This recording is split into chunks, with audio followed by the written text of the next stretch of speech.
Welcome to everyone. Investment for future. ఈరోజు markets నెగిటివ్లోనే close అయింది. Sensex 120 points down అయింది. Nifty 50 41 points, Nifty bank 107 points, mid cap కూడా 321 points down అయింది. దీనికి గల కారణాలు ఒకసారి చూద్దాం రండి. అలాగే టాప్ 5 గెయినర్స్ మీరు ఇక్కడ చూస్తుండొచ్చు. ఫస్ట్ ప్లేస్లో కెనరా బ్యాంక్, సెకండ్ ప్లేస్లో పిఎన్బి, థర్డ్ ప్లేస్లో హిందుస్థాన్ జింక్ ఉంది. అలాగే టాప్ లూజర్స్లో Max health care first place, పెల్ క్యాప్, కోల్గేట్ ఆల్సో. ఈరోజు స్టాక్ మార్కెట్ ట్రేడింగ్ ముగిసేసరికి రెడ్లో ఉంది. అసలు ఈరోజు మార్కెట్ ఎందుకు పడిపోయింది? ఇన్వెస్టర్లలో ఏదైనా ఆందోళన ఉందా? దీనికి గల ప్రథమ కారణాలు ఒకసారి చూద్దాం రండి. మన భారతదేశం మార్కెట్ ప్రపంచ మార్కెట్లకు అనుకూలంగా కదులుతుంది. నిన్న రాత్రి అమెరికా మార్కెట్ నష్టాలు ముగిసింది. లేదా ఈరోజు మార్నింగ్ ఆసియా మార్కెట్లు కూడా డల్గానే ఓపెన్ అయ్యాయి. ఆ ప్రభావం మన మార్కెట్ సెంటిమెంట్పై పడింది. ఈరోజు గ్లోబల్ మార్కెట్ నుంచి వచ్చిన నెగిటివ్ సిగ్నల్ వల్ల మన ఇన్వెస్టర్లు ఆందోళనకు గురి చేశారు. అలాగే ఎఫ్ఐఐ సెల్లింగ్ ప్రెజర్. ఫారెన్ ఇన్వెస్టర్లు భారతీయ మార్కెట్ నుండి తమ పెట్టుబడులను వెనక్కి అమ్ముతున్నారు. ఎప్పుడైతే విదేశీ భారీగా సేల్ చేస్తారో అప్పుడు మార్కెట్ పైకి వెళ్ళడం కష్టంగానే కనిపిస్తుంది. టాటా సియోరా సునామీ. మొదటి రోజే 70,000 బుకింగ్లు.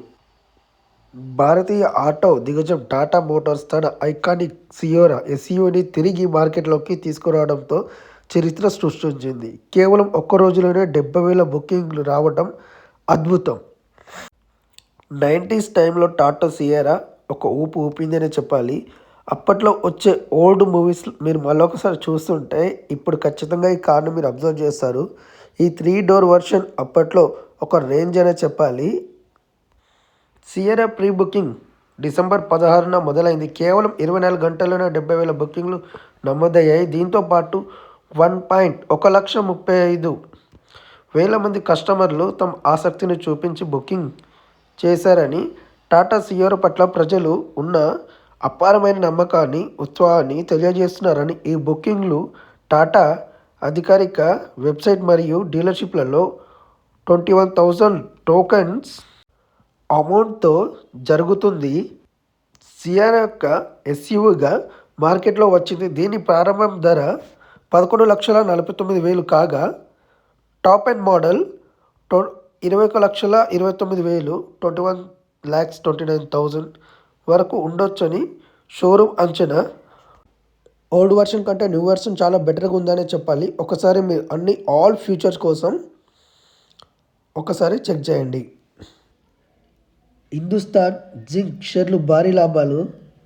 వెండి ఈరోజు అత్యంత ఎక్కువ రేట్ 2,05,000 కేజీకి వెళ్ళడంతో హిందుస్థాన్ జింక్ ఇన్వెస్టర్లకు పండగ అని చెప్పాలి. అలాగే 52 వీక్స్ హైక్ షేర్ ఈరోజు ప్రైస్ టచ్ అయింది. సిల్వర్ రేట్ పెరగడం వల్ల ఈ కంపెనీకి నెక్స్ట్ 40-45% లాభాలు వచ్చే అవకాశం ఉంది నెక్స్ట్ ఇయర్ అని global demand and solar pencil మరియు ఎలక్ట్రిక్ వెహికల్స్లో వెండిని ఎక్కువగా వాడుతారు. ప్రపంచంలో అతి తక్కువ ఖర్చుతో జింక్ మరియు వెండి ఉత్పత్తి చేసే కంపెనీలో హిందుస్థాన్ జింక్ ఒకటి. ప్రముఖ బ్రోకర్ సంస్థ జెఫరీస్ ఈ స్టాక్ బై రేటింగ్ ఇచ్చారు. రాబోయే కాలంలో ఈ షేర్ 660 వరకు వెళ్ళే అవకాశం ఉందని టార్గెట్ ఇచ్చారు. అలాగే కంపెనీ తన సిల్వర్ కెపాసిటీని 800 టన్నుల నుండి 1,500 టన్నులు పెంచాలని ప్లాన్ చేస్తుంది. రిలయన్స్ ఇన్వెస్టర్లకు బంపర్ ఆఫర్ అనే చెప్పాలి.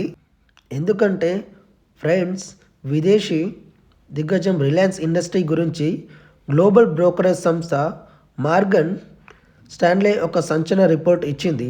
2026లో రిలయన్స్ షేర్లు ఊహించని రేంజ్లో పెరగబోతున్నాయని ఈ రిపోర్ట్ చెప్తుంది. సో మార్గన్ స్టాన్లే రిపోర్ట్స్ ప్రకారం వచ్చే ఏడాది ప్రతి క్వార్టర్లోనూ రిలయన్స్ ఎర్నింగ్ అప్గ్రేడ్ అయ్యే ఛాన్స్ ఉందని చెప్తుంది. ముఖ్యంగా జియో ఐపో మరియు రీటైలర్ వ్యాపారాలు విస్తరణ వల్ల ఇన్వెస్టర్లకు భారీ లాభాలు దక్కనున్నాయి. ప్రస్తుతం మార్కెట్లో ఉన్న వాల్యుయేషన్ కంటే ఈ షేర్ ఇంకా ఎక్కువ విలువ కలిగి ఉందని, అందుకే దీనికి ఓవర్ వెయిట్ రేటింగ్ ఇస్తున్నట్లు బ్రోకరేజ్ తెలిపింది. సో లాంగ్ టర్మ్లో ఈ కంపెనీలో ఇన్వెస్ట్ చేయడం బెటరే అని నా option. It's my only option. ఈరోజు ఇండియన్ ఓవర్సీస్ బ్యాంక్ 4 to 6% పడిపోయింది. దాని వెనుకున్న కారణం ఏంటో ఒకసారి చూద్దాం రండి. ఐఓబి షేర్ల పతనం వెనుక ఉన్న ప్రధాన కారణం ప్రభుత్వం తమ వాటాను తగ్గించుకోవటం. భారత ప్రభుత్వం ఐఓబి బ్యాంకులో తమకున్న వాటాలో 3% వాటాను ఆఫర్ ఫర్ సేల్ ద్వారా విక్రయించాలని నిర్ణయించింది. సెబీ నిబంధనల ప్రకారం లిస్టెడ్ కంపెనీలలో కనీసం 25% పబ్లిక్ షేర్ హోల్డర్స్ ఉండాలని. ప్రస్తుతం ఐఓబి ఇండియన్ ఓవర్సీస్ బ్యాంక్ ప్రభుత్వం వాటా దాదాపు 44.6 ఉంది. దీంట్లో 3% విక్రయం ద్వారా ప్రభుత్వం తమ వాటాను కొద్దిగా తగ్గించుకుంటుంది. ప్రభుత్వం మొత్తం 3% వాటా అంటే దాదాపు 57,77,00,000 షేర్లు విక్రయిస్తుంది. ఇందులో 2% బేస్ ఆఫర్ కాగా అదనంగా 1 గ్రీన్ ఆప్షన్ కూడా ఉంది. ఈ సేల్ ద్వారా ప్రభుత్వానికి దాదాపు 1,964 కోట్ల నుండి 2,100 కోట్ల వరకు వస్తుందని అంచనా. మరి ఈ ఓఎఫ్ఎస్ రీటైల్ ఇన్వెస్టర్లకు లాభమా నష్టమా అంటే కొద్దిపాటి డిస్కౌంట్తో షేర్లు లభిస్తున్నాయి కాబట్టి షార్ట్ టర్మ్లో చూస్తే ఇది ఒక డీసెంట్ ఎంట్రీ పాయింట్ అని కొందరు భావించవచ్చు. ప్రభుత్వ రంగ బ్యాంకులకు దీర్ఘకాలంలో మంచి రాబడులు ఇచ్చే అవకాశం ఉందని నమ్మే వారికి ఇదొక సువర్ణ అవకాశం. కానీ గుర్తుంచుకోండి, మార్కెట్లో పెట్టుబడులు ఎప్పుడు రిస్క్తో కూడుకున్నవే. ఒక బ్యాంక్ పనితీరు, ఆర్థిక పరిస్థితులు, ప్రభుత్వ విధానాలు వంటి అనేక అంశాలు షేర్ ధరను ప్రభావితం చేస్తాయి.